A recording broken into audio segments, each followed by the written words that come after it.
Hi friends, ఈరోజు మా పొలం దగ్గర రోడ్ వేయడం జరిగింది. ఆ రోడ్డు వైపు అటు సైడ్ మా కాలువ వస్తున్నాయి. ఇంతకుముందు పైపులన్నీ ఆ రోడ్డు నీళ్ళల్లో మునిగిపోవడం వల్ల కొత్తగా పైపులు తీసుకొచ్చేసినాం.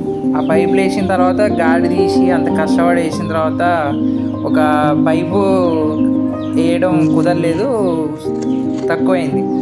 మళ్ళీ పోయి ఒక పైపు తీసుకొచ్చి మొన్నేమో మంచి జేసీబీ ఉండే ఏనికి కుదిరింది, మంచి బెల్ట్ పెట్టి దింపి ఈజీగా వేసినాం.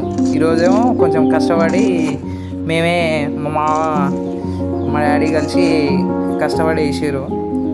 అది తీసుకుపోయి ఒకటి పోయి తీసుకొచ్చినాం. మెల్లగా ఇక చేతితో దింపి సరి చేసి వేసినాం. అదే చేస్తున్నారు, మా ఫాదర్ దవ్వుతుండు.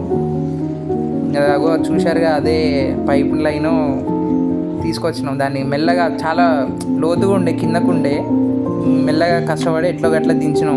ఇంకా రైతులు అంటే ఇట్లాంటి కష్టాలన్నీ సర్వసాధారణం. మెల్లగా దించి సరి చేసినారు. అంత ముందు దానికోసం అక్కడ ఉన్నదంత తవ్వినారు, ఎత్తుకున్నదంత తవ్వి చిన్నగా దొలిపి తీసుకుపోయి దాంట్లో పెట్టినారు. చూడవచ్చు మీరు. పాపం ఫుల్ ఎండ ఉండే, బాగా మంచి కష్టపడినారు. ఏంది ఇంత ఎండలో కష్టపడినా మాకు మామూలే, కామన్ అని అన్నారు. చిన్నదాన్ని ఎట్లో గట్ట తీసి అందులో పెట్టేసినారు. ఇక గడ్డపడితే ఇట్లా నెడితే లోపలికి పోయి సెట్ అయింది అది. ఇక ఇప్పటి నుంచి నీళ్ళకి కరెంటు వాటి మీద డిపెండ్ కాకుండా అటు పోయే నీళ్ళు మన పొలంలోకి వచ్చేస్తుంటాయి, ఆ కాలంలో నుంచి వచ్చేస్తుంటాయి. మీరు చూడవచ్చు ఎంత హైట్ ఉందో, పైన ఫుల్ హైట్ ఉండే. తవ్వి మంచిగా దాని మీద మట్టి వేసి వచ్చినారు. ఇంకా వాళ్ళ తర్వాత రోడ్ వేసిన వాళ్ళు మట్టి వేసినా ఇంక ఏది వేసినా వాటర్కి ఏమి ఇబ్బంది లేకుండా, ప్రాబ్లం లేకుండా ఉంటుంది.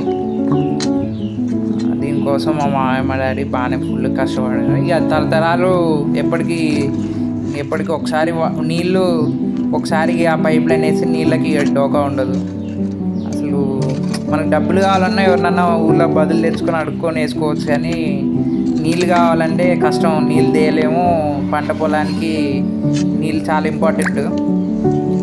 అదే అందుకే కష్టపడి ఎంత కష్టమైనా ఎట్లో గట్ల పైప్ లైన్ వేసినాం. బాగానే ఖర్చు వచ్చింది, కానీ ఇంకా ఒకసారి ఖర్చు పెడితే మళ్ళీ తిరుగుండదని చెప్పేసి పెట్టేసినాం. ఇంకా కష్టపడి వేసినాం, మంచిగా అంత అయింది. మట్టి వేసినాం. ఇంకా వాళ్ళు రోడ్డు పోసుకునేటోళ్ళు వచ్చి మళ్ళీ మట్టి కొంచెం పోసి సరి చేసి పోస్తారు. తర్వాత ఇక రోడ్డు వేసినా కానీ ఇంకా తిరుగుండదు, మంచిగా ఉంటుందని ఇలా కష్టపడి వేయటం జరిగింది. అంతా అయిపోయిన తర్వాత దాని మీద కొంచెం మట్టి పోసినాం. వాళ్ళు రేపు జేసీబీ ట్రక్కుతో తీసుకొచ్చి మళ్ళీ మట్టి పోస్తారు. రోడ్డు కూడా మాకు బట్టి గారు డిప్యూటీ చీఫ్ మినిస్టర్ కూడా ఉండడం మాకు అదృష్టం. వారి సారథ్యంలో అసలు నార్మల్ రోడ్డే కష్టం అనుకుంటే అసలు మంచి తార్ రోడ్డు వేయడం జరిగింది. ఇక్కడనే కాదు, అసలు సస్యశ్యామలం చేసిర్రు అన్ని రోడ్లన్నీ. కనెక్టివిటీ ఒక్కొక్కరు ఇంతకుముందున్న గవర్నమెంట్లు రైతులకు అంత ప్రిఫరెన్స్ ఇచ్చింది, కానీ ఇంకా అసలు గ్రాస్ రూట్ లెవెల్లో పాపం రైతులు పొలానికి పోవాలంటే పాట దగ్గర ఒక్కొక్కరు ఫుల్ ఇబ్బంది పెడుతుండే. ఆ ఇబ్బంది లేకుండా అసలు మంచిగా తార్ రోడ్ వేయడం అనేది మామూలు విషయం కాదు. ఇప్పుడు అసలు కనెక్టివిటీ పెరిగి మంచిగా రైతులు ఎట్లంటే అట్లా గడ్డి తోలుకోవడానికి కానీ, వరికోత మిషన్లు ఏది రావడానికైనా అసలు ఇబ్బంది లేకుండా పోయింది. బట్టి గారికి ధన్యవాదాలు.